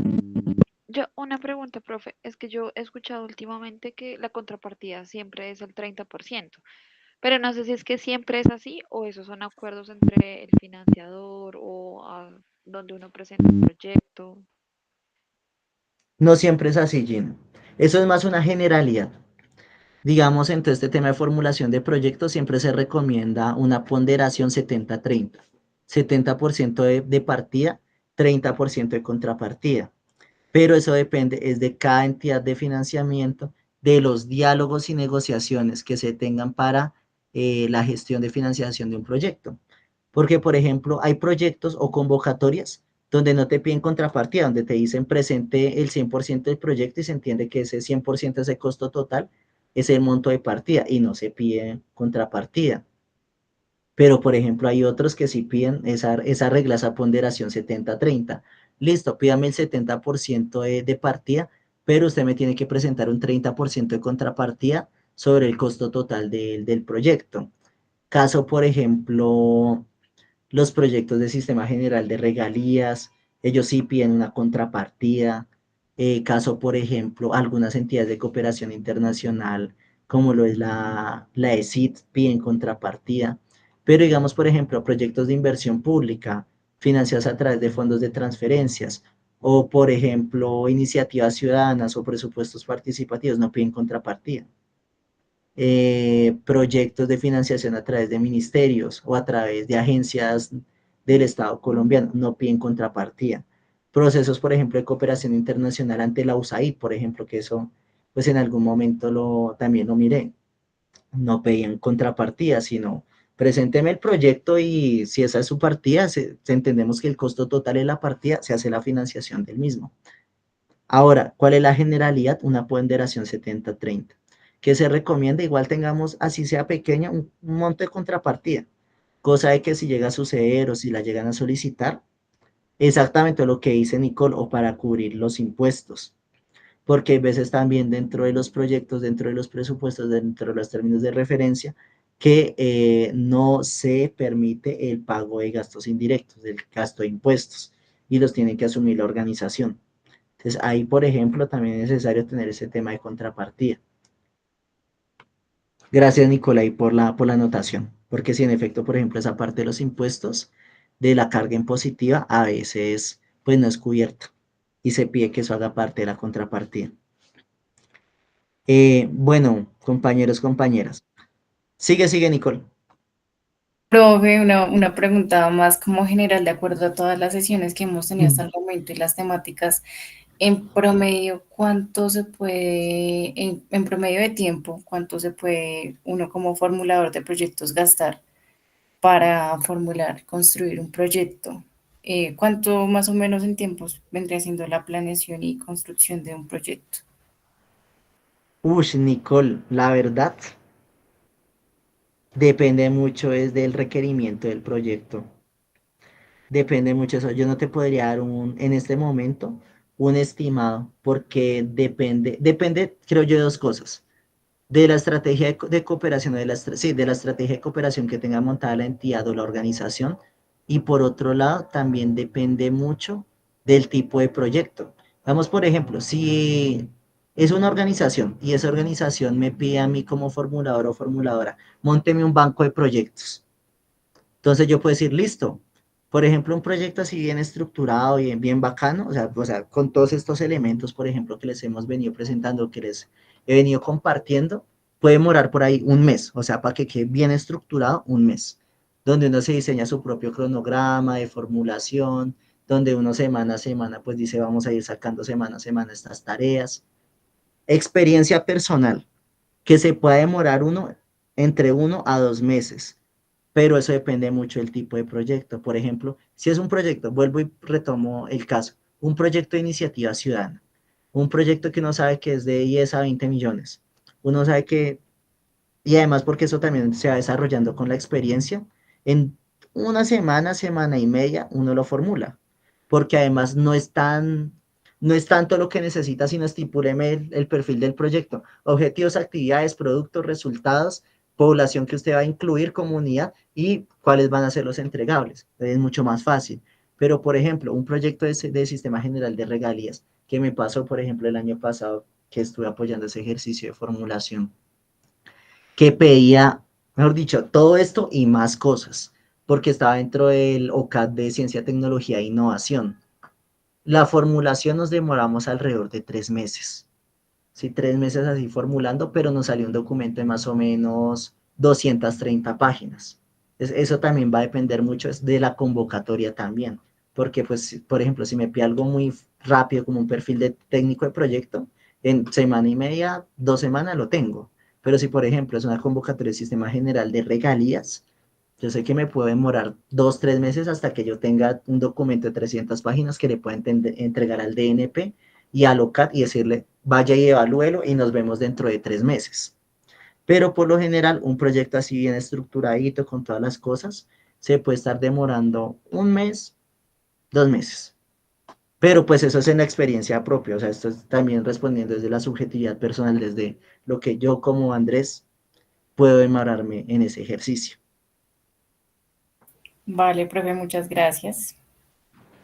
Igual con el tiempo les va rindiendo más, o sea, eso también es una recomendación que les traigo, un consejo por así decirlo. Con el tiempo va rindiendo más, ¿sí? Al inicio uno se puede demorar mucho en estos ejercicios de formulación, pero ya van pasando pues el tiempo, la experiencia, se va desarrollando unas capacidades y pues se van facilitando muchas cosas. Entonces ya se pueden ir acortando los tiempos también desde pues este ejercicio. Bueno, compañeros, compañeras, por ahora vamos a dejar hasta aquí este ejercicio de presupuesto. La próxima clase, es decir, el martes, terminamos de hablar de presupuesto. Les voy a presentar algunos modelos de presupuesto y vamos a mirar como 2 modelos así de proyecto, pues para que lo miremos a nivel integral de, bueno, cómo puede quedar estructurado un proyecto y nos vamos a meter con el tema de actores, ¿sí? Cómo hacer la identificación de actores y si alcanzamos también por tiempos, empezamos a mirar la segunda unidad de este curso, que es ya como tal lo relacionado a gestión de financiamiento, a gestión de capital de financiamiento para proyectos. Entonces, por ahora, pues dejamos la clase hasta aquí. Les agradezco enormemente pues la disposición. Nos vemos el día martes y feliz noche. Gracias por todo y gracias por la disposición de parte del Programa de Extensión y Educación Continua de la Facultad de Ciencias Humanas de la CEA Bogotá. Gracias, profe. Gracias, profe. Feliz noche.